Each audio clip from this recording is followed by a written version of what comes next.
3 days after we buried my father, his lawyer handed me a brass key and said, "Your father left you the house."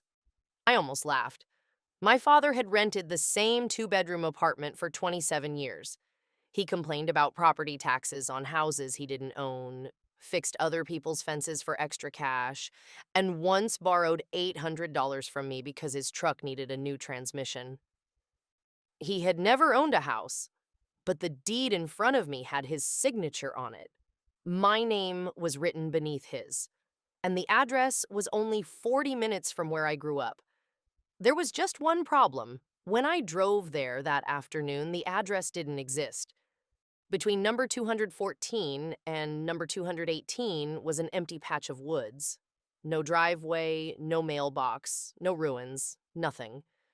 I called the lawyer from the side of the road. "Are you sure this is the right address?" There was a long silence. Then he said something that made me turn back toward the trees. "Claire, your father visited that house every Thursday for 18 years. And suddenly I realized how little I had known about the man I had just buried. My name is Claire Bennett. I was 38 when my father died. Daniel Bennett was 67. If you had asked me to describe him before his funeral, I would have used boring words. Reliable, quiet, stubborn, cheap. Dad wore the same brown work jacket until the elbows became shiny. He saved screws in coffee cans. He refused to replace anything that could still technically function. After my mother, Susan, died when I was 16, Dad raised me alone. At least that was the story I had always told people. He never remarried, never even introduced me to another woman. Every Thursday evening, however, he disappeared. He called it his poker night. I never questioned it, neither did my husband, Mark. Mark and I had been married for 11 years. He was the kind of man who could charm a waiter after sending back a steak twice, which was both his greatest talent and his most exhausting weakness. He hated unanswered questions. I avoided them. That difference had kept our marriage balanced for years, until my father died. The funeral was small. Dad had lived quietly enough that most people seemed to know him without really knowing anything about him. Afterward, his attorney, Leonard Shaw, asked me to come to his office. Leonard was 72, soft-spoken, with a habit of cleaning his glasses whenever he was uncomfortable. He slid a folder across the desk. Inside was a property transfer document, 216 Bellweather Road. "Your father instructed me to give you this after his death." "I've never heard of Bellweather Road." Leonard cleaned his glasses. That was the first thing that bothered me. "What aren't you telling me?" "Daniel requested confidentiality." "He's dead." "I'm aware." "Then confidentiality from whom?" Leonard looked directly at me. "You." That was when the inheritance stopped feeling like a gift. Mark insisted on coming with me. Bellweather Road was lined with old homes, most built before I was born. 214 was a white farmhouse. 218 was a faded blue colonial. Between them stood perhaps 60 yards of thick trees. I checked the GPS 3 times. 216 should have been right there. Mark walked along the roadside. "No utility poles going in, no driveway. Maybe the house burned down. Then there'd be records." He said it casually, but I noticed the excitement in his voice. Mark loved puzzles, especially other people's. We pushed through the trees. After about 50 feet, I found something. A stone post almost swallowed by vines. On it was a rusted metal plate, 216. My stomach tightened. "There was something here," I whispered. Mark pulled away dead branches. Behind them was a narrow gravel path. We followed it deeper into the woods until it ended at an old concrete foundation. No house, just a rectangle of cracked cement covered in moss.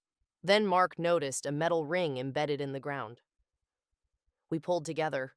A wooden hatch lifted. Underneath were stairs. I nearly called the police.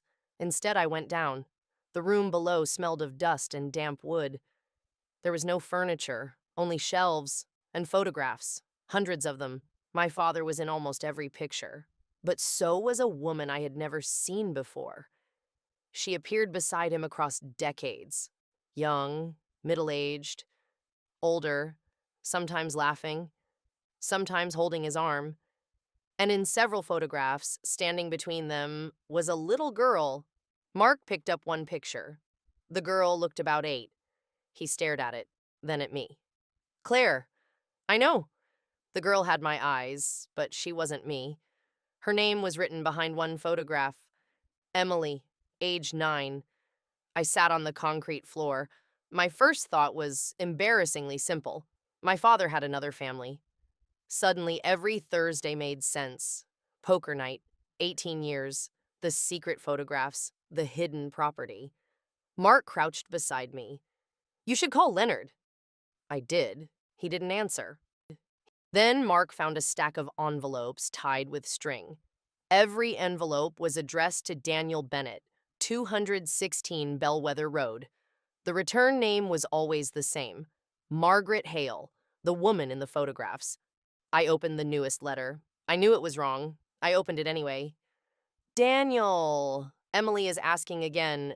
I don't know how much longer I can keep giving her the answer we agreed on. You always say Claire deserves to be protected. But what about Emily? How many years does one daughter have to pay for another daughter's piece? I stopped reading. Mark whispered, daughter. My hands began shaking. My father had another daughter, a sister he had hidden from me, but something didn't fit. Emily looked almost my age, and some photographs appeared to have been taken before my mother died.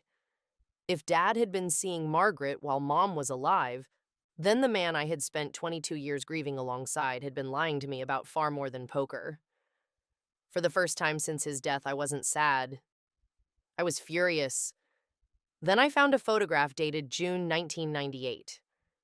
My mother was in it too. Susan, Daniel, Margaret, all three standing together. And my mother was holding Emily's hand. I found Margaret Hale the next morning. She lived 90 miles away. Mark wanted to come. I told him no. That surprised him. It surprised me too. Margaret opened the door before I could knock twice. She was 70, silver hair, thin shoulders, same sharp green eyes from the photographs. When she saw me, she didn't ask who I was. You finally found the cellar.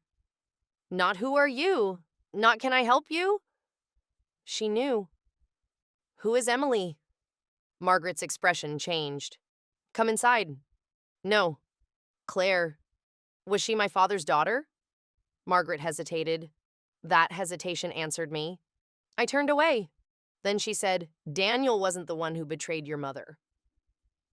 I stopped. Margaret invited me inside again. This time I went. Her weakness became obvious within minutes.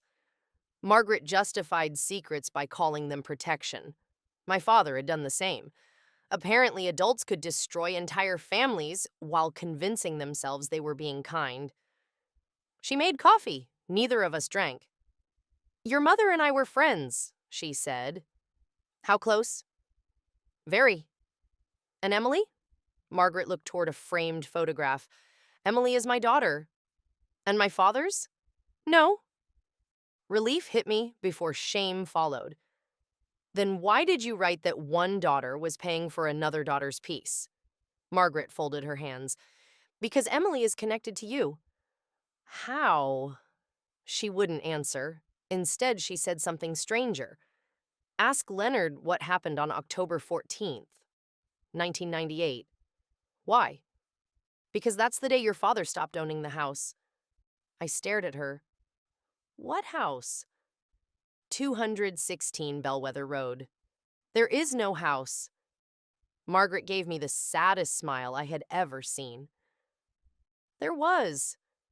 And apparently my mother was the reason it disappeared. County records gave me the first piece. A house had stood at 216 Bellweather Road until October 14th, 1998. That night, it burned. No one died. The official cause was electrical. But the strangest part came afterward. Instead of rebuilding, the owner requested that the parcel be merged with neighboring woodland. The street number was retired. Within months, 216 Bellweather Road officially ceased to exist. The owner listed on the old documents was not Daniel Bennett. It was Susan Bennett, my mother. I stared at her name until the letters blurred. Then I found the insurance report. The fire had started at 11:43 p.m.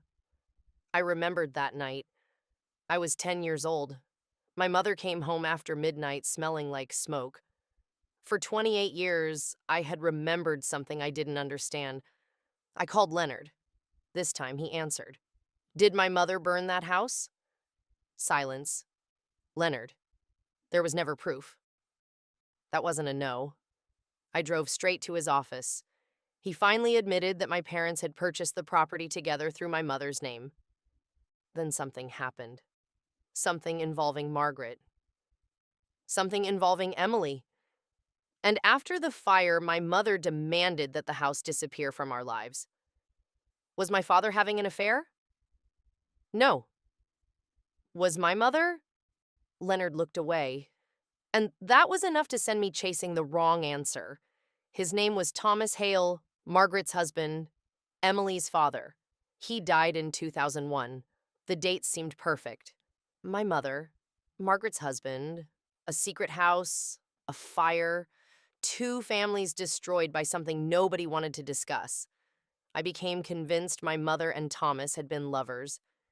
Even Mark agreed. Maybe your dad discovered them. And then Mom burned the house? People do irrational things when they're cornered. Something about the certainty in his voice irritated me. You seem very comfortable accusing dead people. Mark went quiet. That night, I noticed his laptop open on the kitchen table. A property website was on the screen. Bellweather Road. Mark had been researching land values.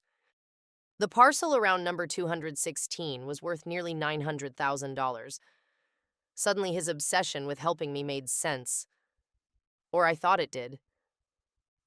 You think there's money in this? He looked genuinely confused. Then embarrassed. That was Mark's weakness. Money made him feel safe. He had grown up watching his parents lose their home, and whenever fear entered our lives, he converted it into numbers. I was checking what you inherited. I inherited a concrete hole.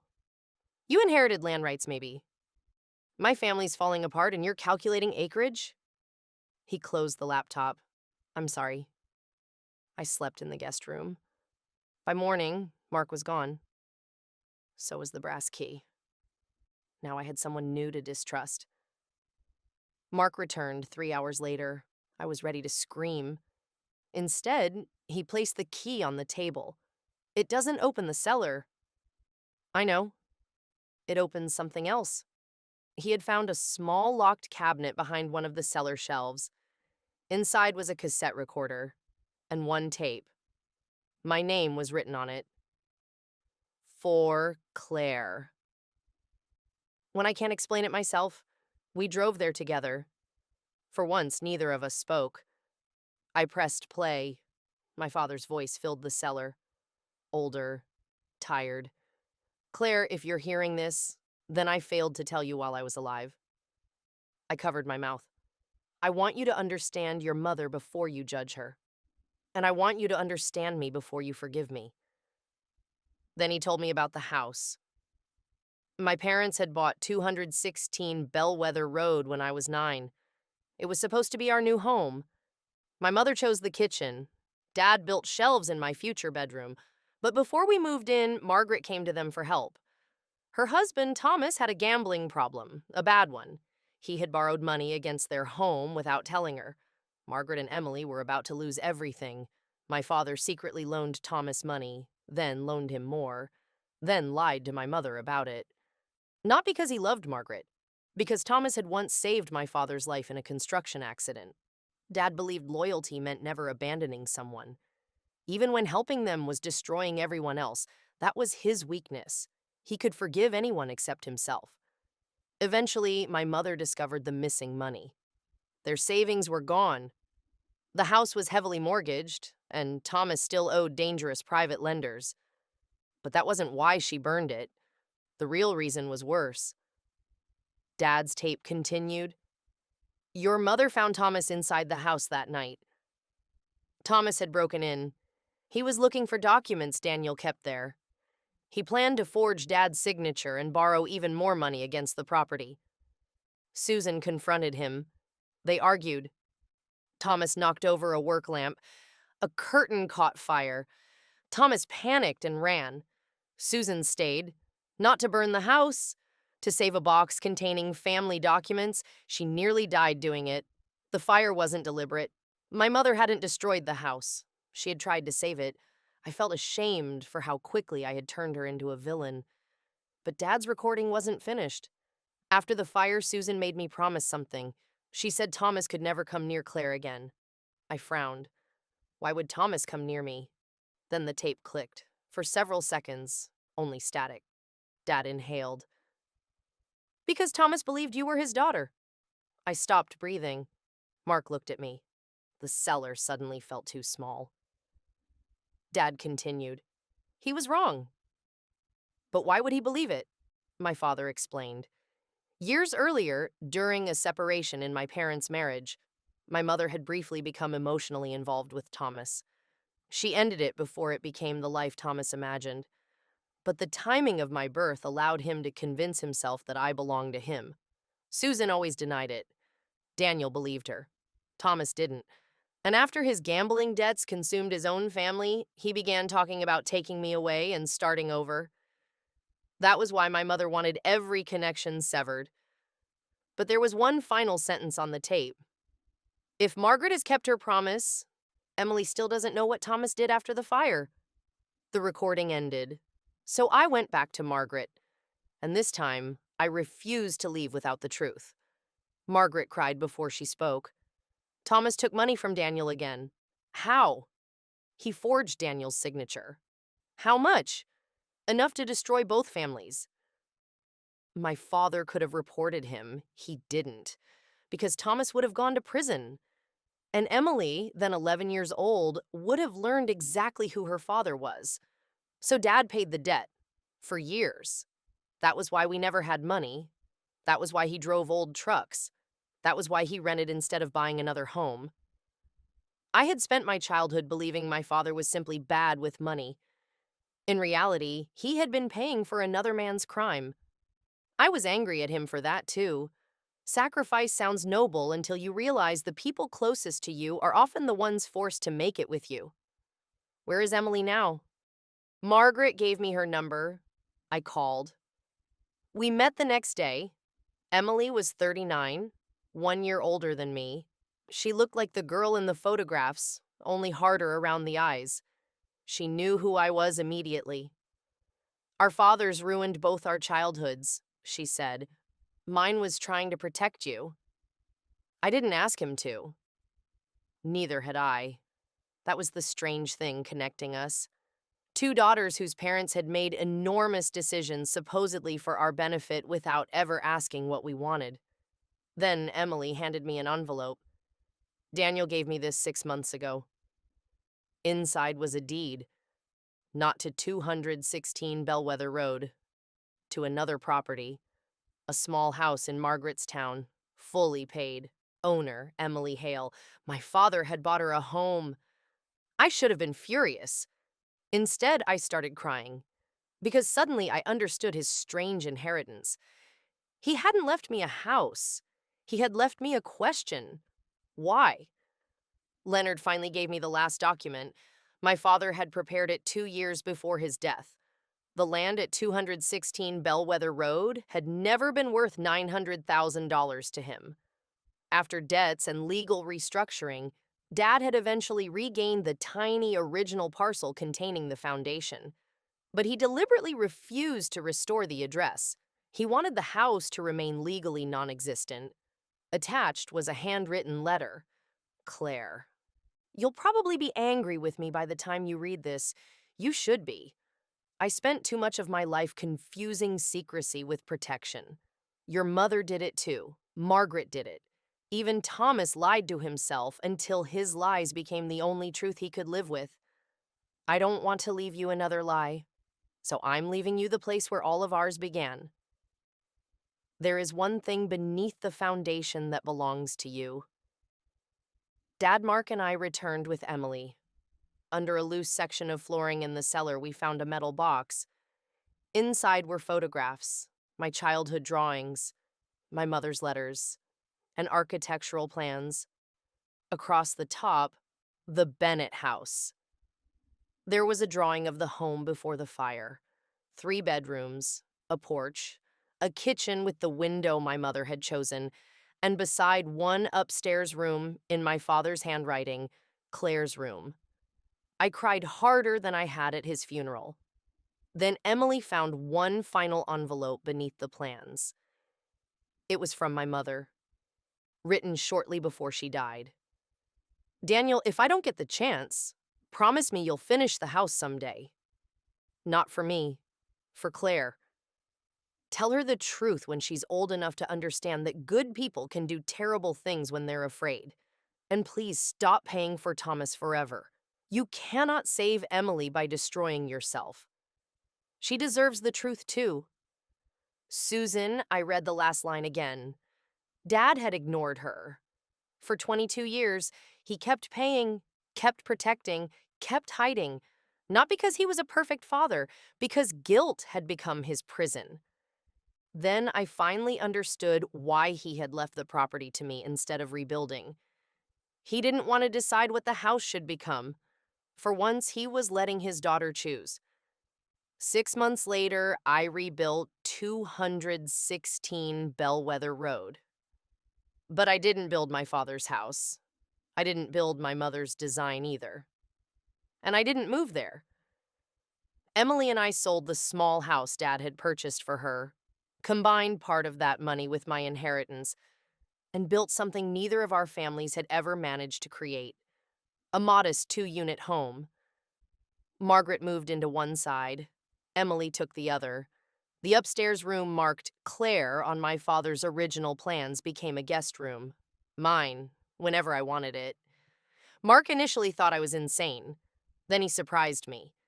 He stopped talking about property values and spent 3 months helping with the renovation himself. People don't always overcome their weaknesses dramatically. Sometimes they just finally notice them. On the day construction finished, the county sent me a letter. The property needed an official street number again. They offered me a choice.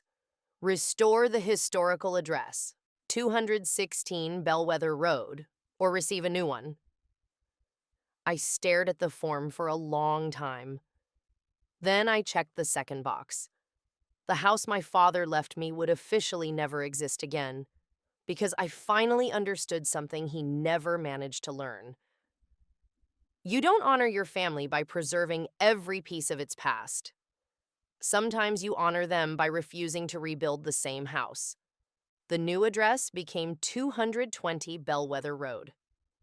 On the first evening, Emily and I sat on the porch while Margaret unpacked boxes inside.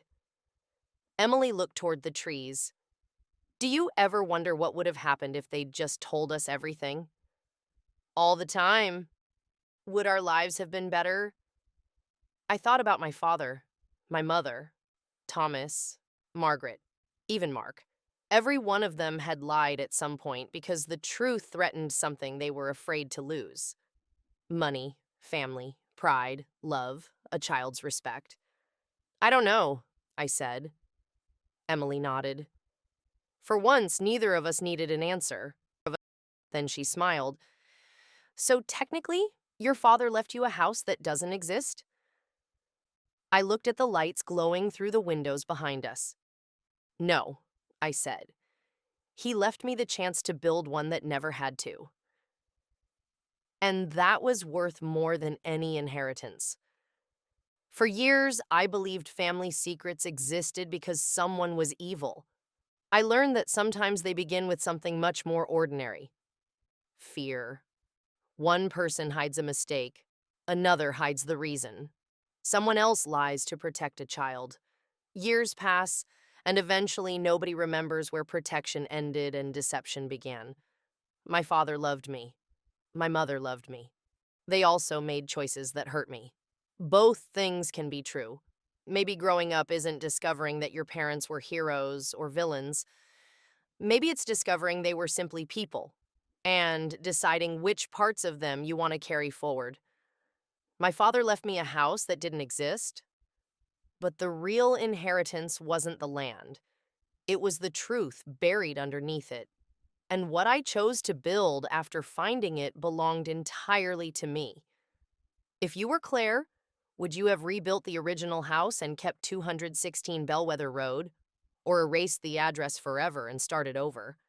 And was Daniel a good father who sacrificed everything to protect two families? Or did his secrets cause more damage than the truth ever could have? Tell me what you think in the comments.